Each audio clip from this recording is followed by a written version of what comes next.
In this section, we're going to introduce the concept of probability, a cornerstone of statistical reasoning. Whether we're estimating disease risk or evaluating treatment outcomes, probability helps us quantify uncertainty and make informed decisions. Probability is the mathematical framework we use to describe uncertainty. If something is guaranteed to happen, its probability is 1. If it's impossible, the probability is 0. Most events fall somewhere in between.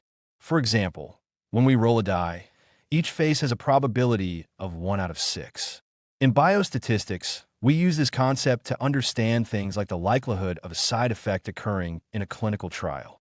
Before we dive deeper, let's define a few key terms. A sample space is a list of all possible outcomes. For example, heads, tails for a coin flip. An event is any subset of that sample space, like getting a head. A simple event is a single outcome, while a compound event might include multiple outcomes, like getting either a 2 or a 4 on a die. Understanding these basics will help you interpret probabilities more clearly. The drug works. Let's say you flip a coin. The experiment is the flip, the sample space is heads, tails, and the event might be getting heads up. Let's apply these ideas with a familiar example. Rolling a standard 6-sided die. The sample space is 1, 2, 3, 4, 5, 6. What's the probability of rolling a 4? There's only one favorable outcome, so it's 1 out of 6. What about rolling an even number? There are 3 favorable outcomes, 2, 4, and 6.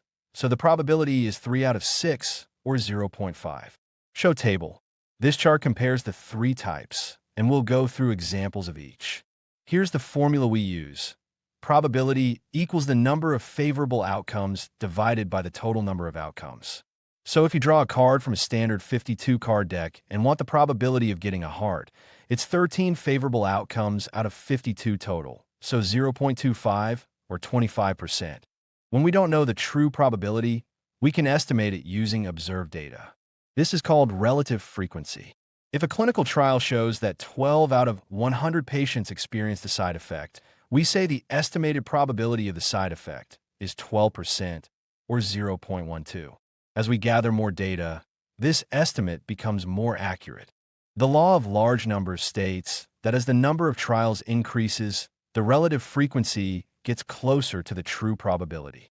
If you flip a coin 10 times, you might not get exactly 5 heads, but if you flip it 10,000 times, the proportion of heads will likely be very close to 0.5. This concept is essential in biostatistics, where larger sample sizes give us more reliable results. In biostatistics, we use probability in many ways to estimate the risk of disease, assess the effectiveness of interventions, and interpret the results of diagnostic tests. For example, understanding the probability of a false positive result helps us interpret screening tests more responsibly. This kind of reasoning helps clinicians and public health professionals make evidence-based decisions. Now it's your turn to practice. In small groups, define the sample space for flipping 2 coins. List all the outcomes where you get at least 1 head. Then calculate the probability of each outcome. Finally, think about how the law of large numbers might apply if you repeated the coin flips hundreds or thousands of times.